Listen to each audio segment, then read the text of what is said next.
Hello my dear students, आप लोग कैसे हैं? आशा है अच्छे ही होंगे। आप लोग ही तो देश के भविष्य हैं, तो ऐसे भविष्य को संवारने का मतलब है देश को संवारना।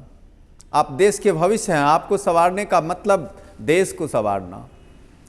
तो ऐसी ही संवार के साथ, एक सुंदर गुम्फन के साथ, सजावट के साथ, भाग्योदय के साथ आज आप लोगों का मॉडर्न स्टडी सेंटर के हिंदी प्रभाग में हार्दिक स्वागत है। एक सुंदर सुखद मंगल कामना के साथ कि आप परीक्षा में अधिकतम अंक उठावें। इधर हाल के मॉडल पेपर में एक बात आई है कि ऑब्जेक्टिव 100 रहेंगे, जिसमें 50 ऑब्जेक्टिव्स बहुवैकल्पिक वस्तुनिष्ठ प्रश्नों का उत्तर देना है। 50 पूछे 100 पूछे, जितना आपको निर्देश दिया जाएगा उतना का उत्तर आप देंगे। निर्देश दिया जाएगा 50 प्रश्नों का उत्तर देने का। बहुवैकल्पिक रूप में प्रश्नों की संख्या वह अपने हिसाब से भले ही बढ़ावे, लेकिन आपको 50 का ही ध्यान रखना है। 50 प्रश्नों का उत्तर आपको देना है। तो हम आज पाठ शुरू कर रहे हैं, गांव का घर। 12वीं कक्षा में दिगंत भाग 2 का अंतिम काव्य पाठ है। यह कविता का अंतिम पाठ। कविता क्षेत्र में जितने सारे पाठ हैं, मतलब 13 पाठ हैं, यह 13वां पाठ है, गांव का घर। तो आज आप गांव का घर पाठ पर व्याख्यान सुनेंगे। अपने हिंदी प्राध्यापक प्रोफेसर जनार्दन चौधरी, अध्यक्ष हिंदी विभाग, केएसआर कॉलेज सरायरंजन के तरफ से। तो पाठ शुरू करें। गांव का घर। गांव का घर पाठ के कवि का नाम ज्ञानेंद्र पति। इस पाठ में आप ध्यान देंगे कि कवि के जीवन वृत्त को आपके सामने प्रस्तुत किया जाएगा, बहुत संक्षेप में, परीक्षा के लिए जितना जरूरी है।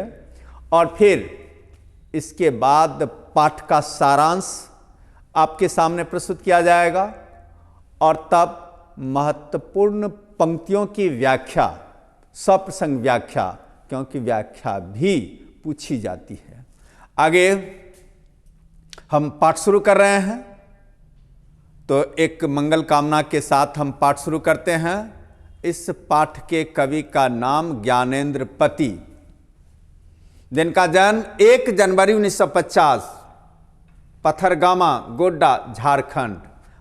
अब झारखंड, लेकिन जिस समय इनका जन्म हुआ उस समय झारखंड नहीं बना था, वह बिहार का ही, बिहार के ही एक गौरवशाली कवि के रूप में ज्ञानेंद्र पति का उदय हुआ। लेकिन अब बिहार नहीं, अब वह झारखंड माना जाएगा। तो इनका जन्म हुआ 1 जनवरी 1950 ईस्वी, पथरगामा, गोड्डा, झारखंड। इनके माता पिता सरला देवी और देवेंद्र प्रसाद चौबे इनके माता पिता। शिक्षा 2 विषयों से इन्होंने एमए किया, एक अंग्रेजी और एक हिंदी।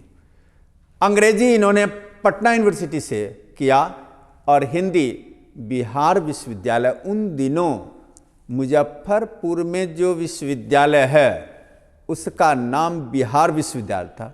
अब भीमराव अंबेडकर विश्वविद्यालय हुआ हो गया है। भीमराव अंबेडकर बिहार विश्वविद्यालय उसका नाम पड़ गया है। तो अंग्रेजी से एमए इन्होंने पटना यूनिवर्सिटी, पटना विश्वविद्यालय पटना से किया, और हिंदी से एमए बिहार विश्वविद्यालय मुजफ्फरपुर से किया। और फिर बीपीएससी कंपीट करने के बाद ये कारा अधीक्षक बने। बिहार प्रशासनिक सेवा, Bihar public service commission compete कर गए, और तब इनको बनाया गया जेल अधीक्षक, कारा अधीक्षक। कारा अधीक्षक बनने के बाद इन्होंने कैदियों के कल्याण के लिए बहुत सारा कार्यक्रम चलाया। बड़े सुयोग्य, सुंदर, कर्मठ कारा अधीक्षक के रूप में इन्होंने योगदान किया। लेकिन कुछ दिनों के बाद इनका सरकारी नौकरी से मन उब गया। ये तो लेखन की दुनिया में हमेशा रमे रहते थे। परिणामतः इन्होंने नौकरी से त्याग पत्र दे दिया, रिजाइन कर दिया और तब ये स्वतंत्र काव्य लेखन के क्षेत्र में उतर गए। संप्रति वे स्वतंत्र काव्य लेखन में लगे रहते हैं। अवकाश आप यहाँ देख रहे हैं, कारा अधीक्षक बीपीएससी, नौकरी से अवकाश लेकर इन्होंने काव्य लेखन का काम शुरू किया। अस्थायी निवास इन्होंने बना लिया है वाराणसी में, अर्थात बनारस में, काशी में इन्होंने अपना स्थायी निवास बना लिया है। अब सम्मान देखिए, पहल सम्मान साहित्य अकादमी पुरस्कार इनको दिया गया, एक पहल सम्मान और दूसरा साहित्य अकादमी पुरस्कार। यहाँ 2006 जो लिखा गया है वो गलती से है, दूसरे तिथि को है। 2006 में इनको साहित्य अकादमी पुरस्कार मिला संस्यात्मा पर। तो आपने देख लिया कि इनकी बड़ी महत्वपूर्ण किताब का नाम है संस्यात्मकता, संस्यात्मा। उस पर इनको साहित्य अकादमी पुरस्कार मिला 2006 में। आगे इनका काल देख लीजिए, 20वीं शताब्दी के 8वें दशक में ये कवि के रूप में उभरते हैं। 20वीं शताब्दी के 8वें दशक में इनका उदय हुआ हिंदी कविता के क्षेत्र में। अब रचना पर बात करते हैं। इनकी काव्य रचनाओं को देखें। आँख हाथ बनते हुए एक रचना का नाम है। शब्द लिखने के लिए ही यह कागज बना है, दूसरी रचना का नाम।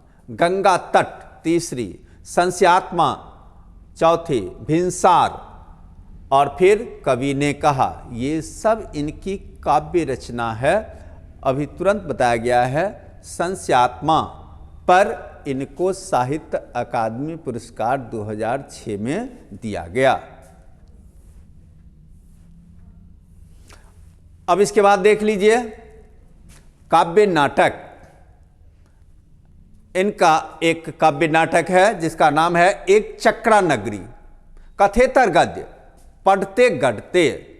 और यहाँ सबसे महत्वपूर्ण है, आप लोगों को जो पढ़ना है, गांव का घर कविता। वह कविता संस्यात्मकता, संस्यात्मा नामक काव्य संग्रह से उद्धृत है। गांव का घर कविता संस्यात्मा से उद्धृत है। संस्यात्मा इनकी महत्वपूर्ण किताब का नाम है, उसी से गांव का घर कविता उद्धृत है। अब हम गांव का घर कविता का सारांश शुरू करते हैं। इसको ऐसे पहले सुन लीजिए। गांव का घर कविता में कवि ने प्राचीन संस्कृति, जो गांव की प्राचीन संस्कृति है, उसके नष्ट होने और उसके स्थान पर नई संस्कृति, वैज्ञानिक संस्कृति, नगरीय संस्कृति या पूंजीवादी संस्कृति के विकास पर कवि ने क्षोभ व्यक्त किया है। वास्तव में ज्ञानानंद पति भारतीय संस्कार और संस्कृति के कवि रहे हैं। भारतीय संस्कार और संस्कृति का कवि इन्हें माना गया है। नई संस्कृति के विकास के कारण पुरानी संस्कृति हमारी धूमिल होती जा रही है, इस पर कवि ने क्षोभ व्यक्त किया है। पुरानी संस्कृति हमारी भोली भाली, बिल्कुल निर्मल पवित्र गंगा जल की तरह, लेकिन नई संस्कृति विकास तो दिखाती है, लेकिन इस विकास के भीतर एक बड़ा विनाश है, जिसके चपेट में आने के कारण व्यक्ति को लगता है कि हम तो समृद्ध हैं, लेकिन वास्तव में वह खोखला होता जा रहा है इस नई संस्कृति के विकास के कारण।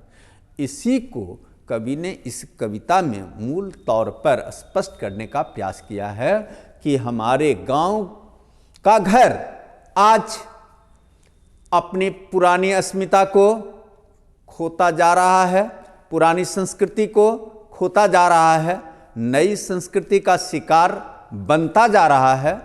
इस नई संस्कृति के विकास के कारण वह अदालती और अस्पताली संस्कृति का शिकार बनता जा रहा है, वह भीतर से खोखला होता जा रहा है। हमारे गांव के घर की रीढ़ ही झुरझुरा गई है।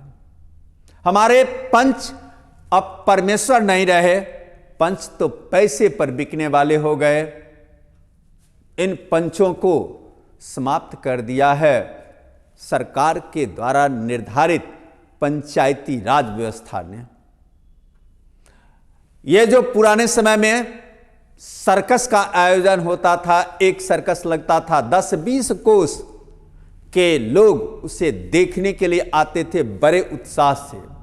सर्कस वाले बुलाने के लिए एक प्रकाश बहुत तेज, जिसको अंग्रेजी में फॉक्सिन कह सकते हैं, बहुत तेज 10-20 कोस तक उसका प्रकाश जाता था। उस प्रकाश को लोग बड़े उत्साह से, बड़े अद्भुत रूप में देखते थे और उससे आकर्षित होकर सर्कस देखने आते थे। आज वो सर्कस का चलन समाप्त हो गया। सर्कस आल्हा, चैती इत्यादि जो लोकगीत भी थे उस समय, पुराने समय में कहीं आल्हा गाने की परंपरा थी, कहीं चैती गाने की परंपरा थी, कहीं होली गाने की परंपरा थी, कहीं बिरहा गाने की परंपरा थी। ये इन सारे लोकगीतों को आज फिल्मी गीतों ने समाप्त कर दिया है। इन फिल्मी गीतों का जो दर्द भरा लोकगीत है, दर्द भरा गीत है, शोक गीत है, वह समाप्त कर रहा है। हमारा जो पुराना लोकगीत है वो मर रहा है इस शोक गीत के कारण। तो इस तरह हमारे गायन को बर्बाद कर दिया गया है।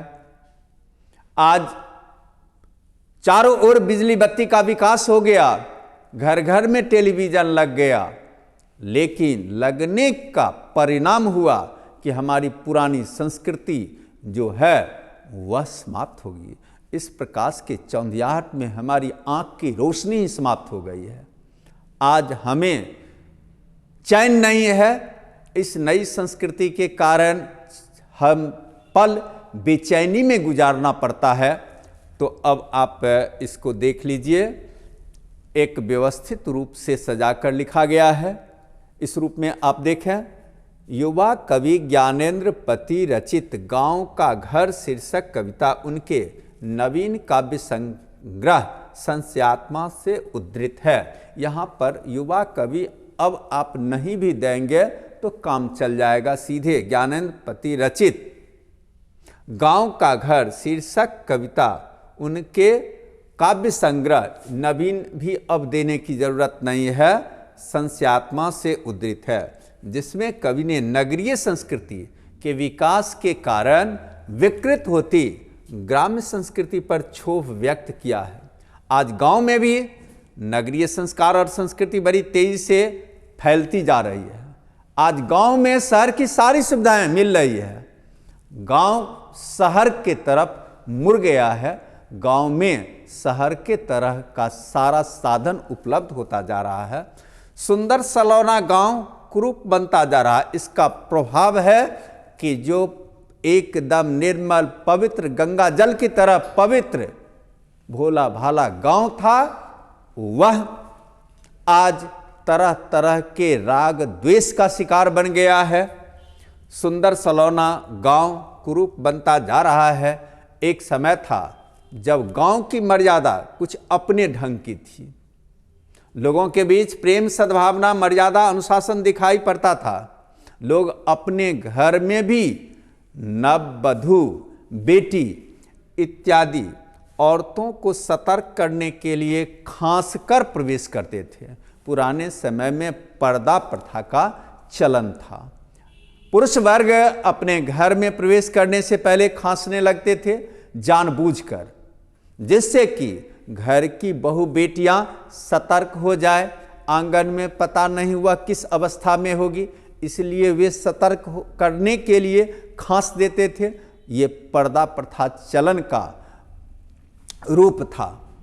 कभी वे खराव पहनकर आते थे तो जानबूझकर खराव खटखटा देते थे। तो इस तरह उन दिनों पर्दा प्रथा का चलन था और लोग बड़े सावधानी से आंगन में प्रवेश करते थे। लोग कहने का मतलब मर्द जात, पुरुष वर्ग। लोग अपने घर में भी नववधु या औरतों को सतर्क करने के लिए खांसकर प्रवेश करते थे। उन दिनों पर्दा प्रथा थी। औरतें पुरुषों के सामने मुंह ढक कर रहती थी। पुरुष खराव की आवाज़ से भी औरतों को अपने आने की सूचना दे देते थे। औरतें वस्त्र में मुंह ढांक लेती थी, घूंघट में मुंह ढांक लेती थी या फिर पर्दे में चली जाती थी। लेकिन आज सब के सब बेपर्द हो गए हैं। न पुरुष को मर्यादा का ख्याल है, न औरतों को ही मर्यादा का ख्याल है। पुरुष और औरत नई संस्कृति के प्रभाव के कारण बेपर्द हो गए हैं। ये संस्कृति ही बेपर्द करने वाली संस्कृति है। न पुरुष को मर्यादा का ख्याल है, न औरतों को। लोग पहले आपसी विवादों को पंचायत के माध्यम से निपटा लेते थे। आज तो बरसों कोर्ट कचहरी का चक्कर लगाना पड़ता है, फिर भी उचित न्याय नहीं मिल पाता है। उससे पंच अब परमेश्वर नहीं रहे। आल्हा, होली, चैती आदि लोकगीत की परंपरा भी मिट गई है। बदले में टीवी, टेप या सिनेमा का चलन हो गया है। चारों ओर उसी के गीत सुनाई पड़ते हैं। लालटेन के बदले चारों ओर बिजली का बल्ब चमकता है। गांव चमकदार तो बन गया है, लेकिन उसकी मूल अस्मिता ही समाप्त हो गई है। वह तो दंतहीन हाथी की तरह बन गया है। इस प्रकार कवि ने पूंजीवाद के फैलाव पर दुख प्रकट किया है। विज्ञान के कारण एक तरफ लोग रोगी बनकर डॉक्टरों का चक्कर लगाते हैं, दूसरे तरफ लड़ाई झगड़ा कर कोर्ट कचहरी का चक्कर लगाते हैं। इस तरह आपने देखा कि जीवन के हर एक क्षेत्र में इस विज्ञान के विकास के कारण बदलाव आया, और वह बदलाव चैन के बदले बेचैन लेकर आया है। लोगों के जीवन की दिशा ही बदल दी है। जो जीवन एकदम शांत संतुष्ट जीवन था, गरीबी थी, अशिक्षा थी, ठीक है, लेकिन फिर भी वे सब संतुष्ट जीवन जीते थे। आज धन दौलत तो है, लेकिन किसी को चैन नजर नहीं आता है। अब हम सप्रसंग व्याख्या शुरू करते हैं। गांव के घर के अंतःपुर के वह चौखट टिकुली साटने के लिए सहजन के पेड़ से छुड़ाई गई गोंद का गे हुआ वह सीमा, जिसके भीतर आने से पहले खांस कर आना पड़ता था। बुजुर्गों को खराव खटखटानी पड़ती थी खबरदार की। इसमें आपने देखा कि पुराने समय में घर में प्रवेश कैसे पुरुष जाति के लोग करते थे, पुरुष वर्ग करते थे, उसका कवि ने चित्रण करते हुए औरतों की परंपरा, औरतों की जीवन शैली, औरतों के साज श्रृंगार के रूप को भी कवि ने स्पष्ट किया है कि पुराने समय में गरीबी थी, अशिक्षा थी, पर्दा प्रथा का चलन था।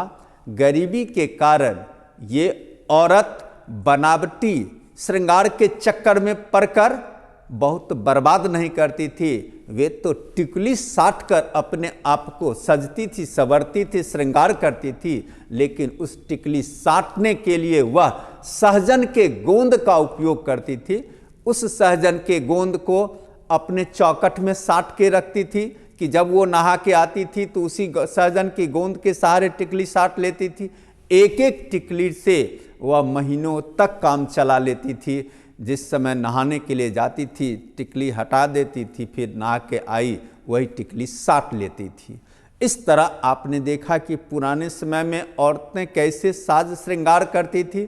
फिर पर्दा प्रथा होने के कारण पुरुष वर्ग कैसे खासकर खनाऊ खटखटाकर आंगन में प्रवेश करते थे, औरतों को सचेत कर देते थे। इसी को यहाँ पर व्याख्या के रूप में सजाकर लिखा गया है। प्रस्तुत काव्यांश ज्ञानेंद्र पति रचित गांव का घर शीर्षक कविता से उद्धृत है, जिसमें कवि ने प्राचीन जीवन को स्पष्ट करने का प्रयास किया है। पुराने समय में पर्दा प्रथा थी, हर किसी को मर्यादा में रहना पड़ता था। इस कारण पुरुष वर्ग घर आंगन में प्रवेश के पहले खांसकर या खरांव खटखटाकर औरतों या नववधुओं को सचेत कर देते थे। उन दिनों मर्यादा या पर्दा का बड़ा महत्व था। गरीबी के कारण औरतों को टिकुली साटने के लिए सहजन की गोंद का उपयोग करना पड़ता था। उन दिनों आधुनिक जीवन की साज सजावट या चमक दमक नहीं थी। लोग बड़े निर्मल मासूम होते थे, गरीबी में भी संतुष्ट रहते थे।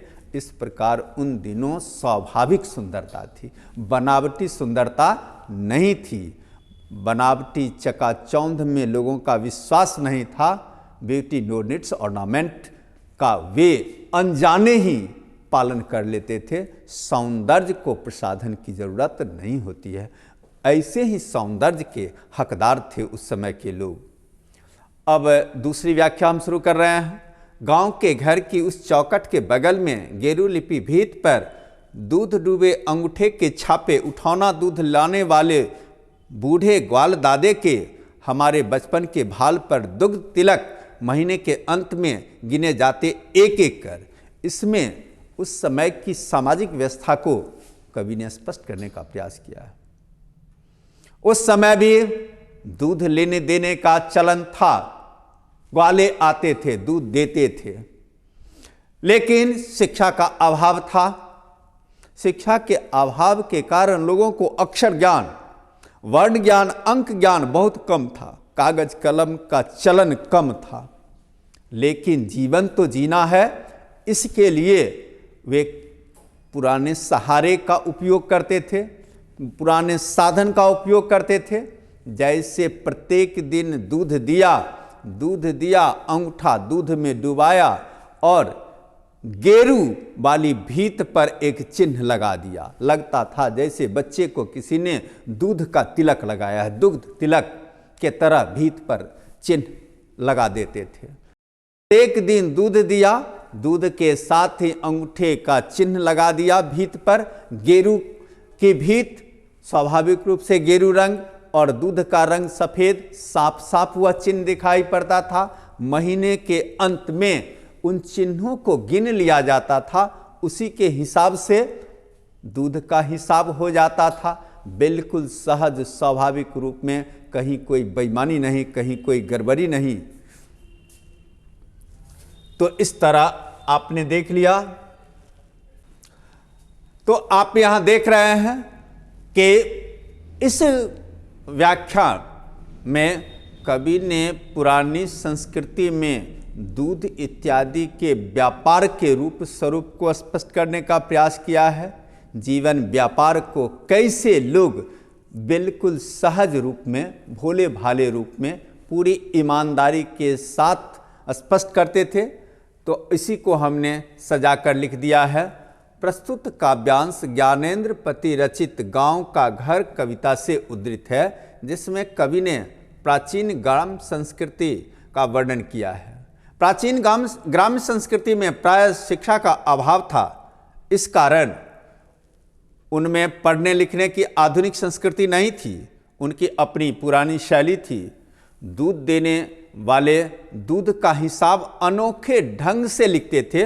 वे गेरू लिपि भीत पर प्रत्येक दिन दूध में अंगूठा डुबाकर तिलक लगा देते थे। महीने के अंत में तिलक चिन्ह को गिन लिया जाता था, उसी से उनका हिसाब हो जाता था। लिखने में दूध स्याही का काम करता था और गेरुआ रंग की भीत कागज का।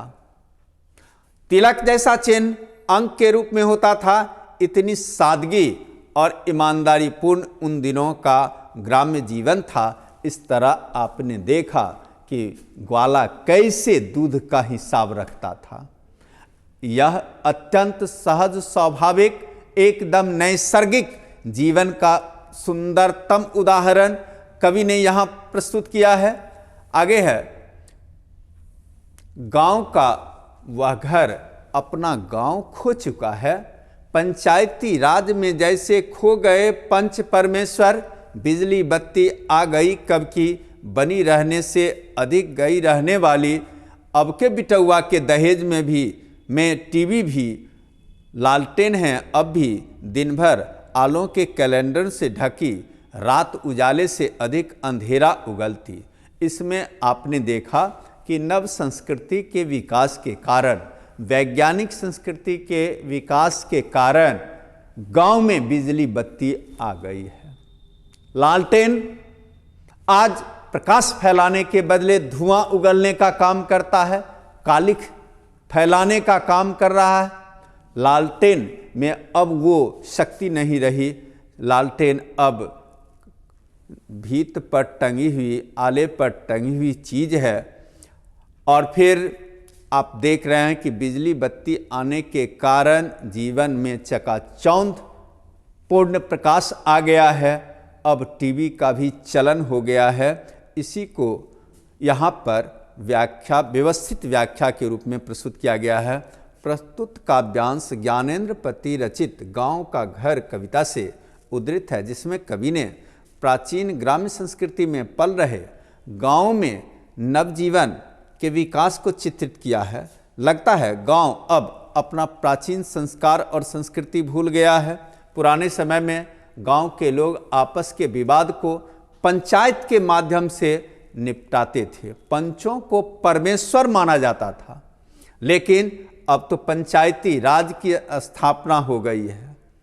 इस पंचायती राज में कानूनी प्रक्रिया के आधार पर विवादों का निपटारा किया जाता है।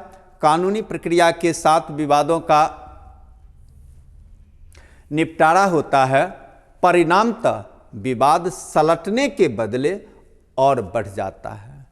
उसमें अधिक समय भी लगता है, शक्ति भी लगती है और धन का अपव्यय भी होता है।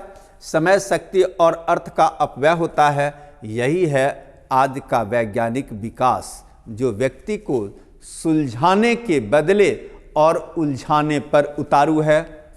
गांव-गांव में बिजली बत्ती पहुंच गई है। लोगों के बीच टीवी का चलन भी हो गया है। जीवन नगरीय संस्कृति में ढलने लगा है। लालटेन तो अब भी है, परंतु वह दीवारों पर टंगी हुई है, बेकार पड़ी है। वह प्रकाश फैलाने के बदले धुआं फैलाने का, कालिख फैलाने का काम करती है। इस प्रकार इस पद्यांश में भोली भाली ग्राम्य संस्कृति को धूमिल करने वाली नगरीय संस्कृति पर गहरी चोट की गई है। आज की वैज्ञानिक संस्कृति पुरानी संस्कृति के मुंह पर कालिख पोतने का काम कर रही है।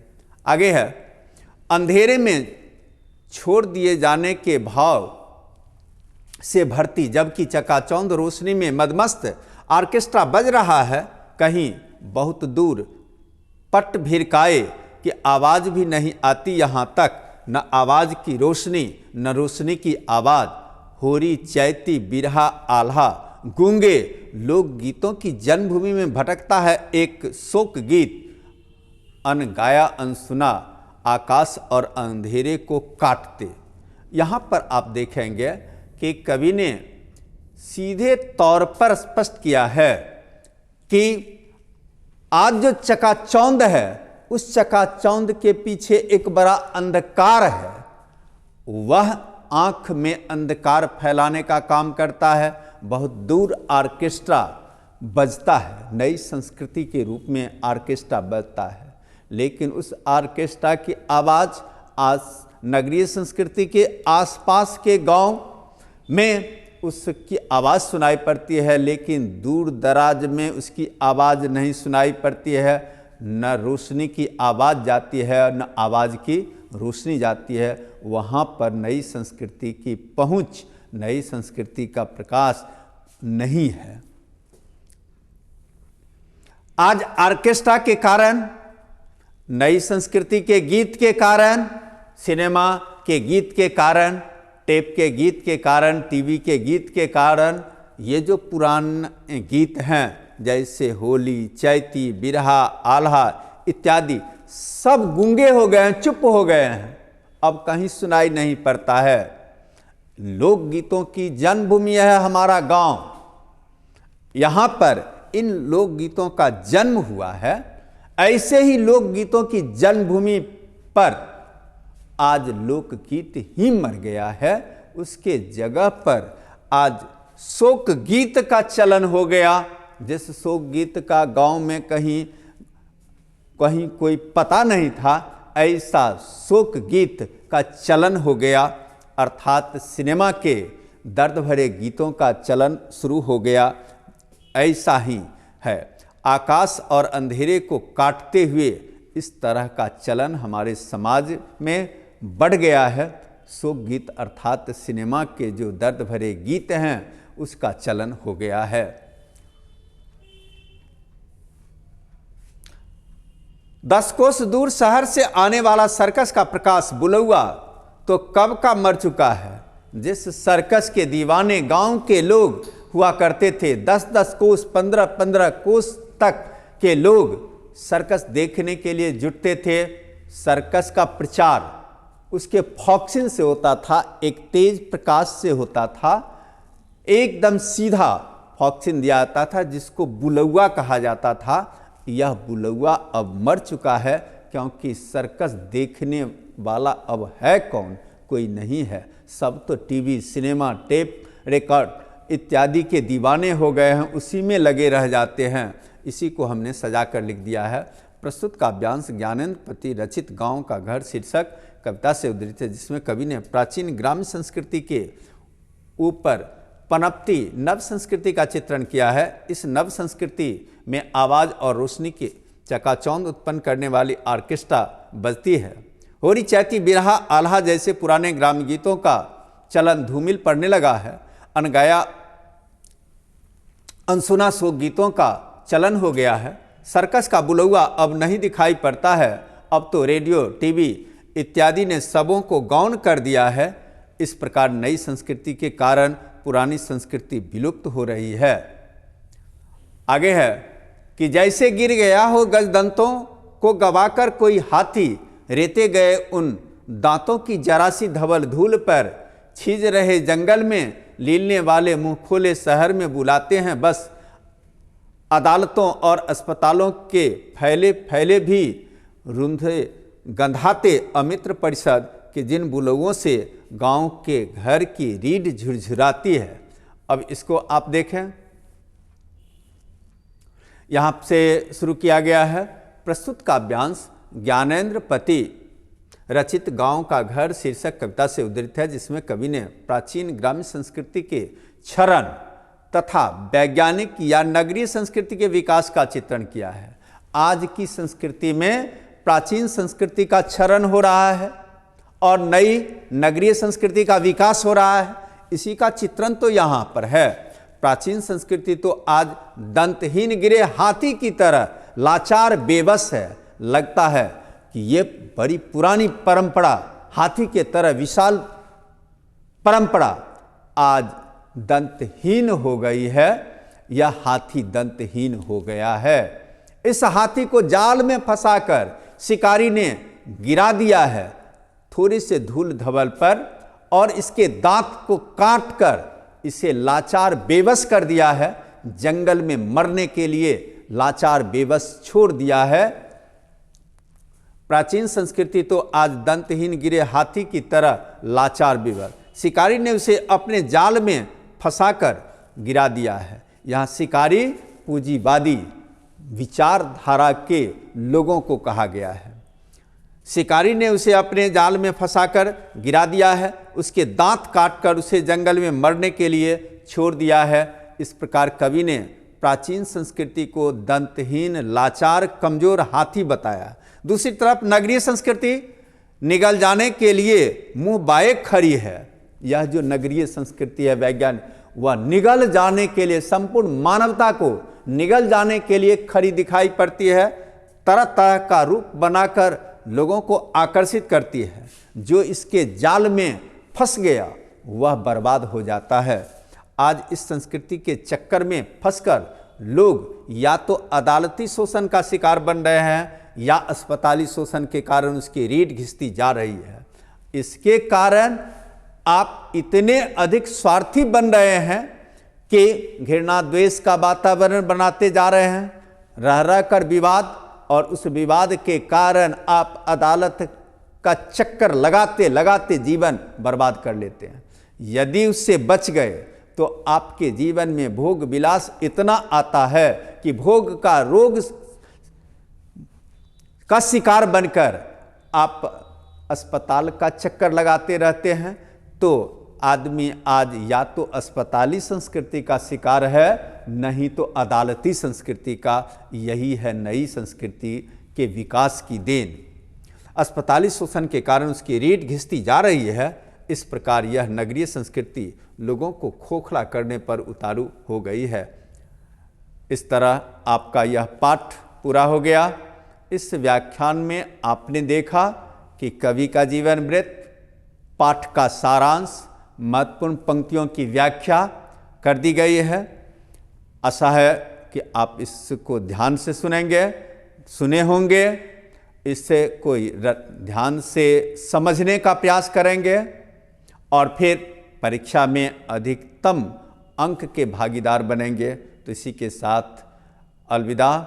अब हम दूसरे पाठ में मिलेंगे, तब तक के लिए बाय बाय।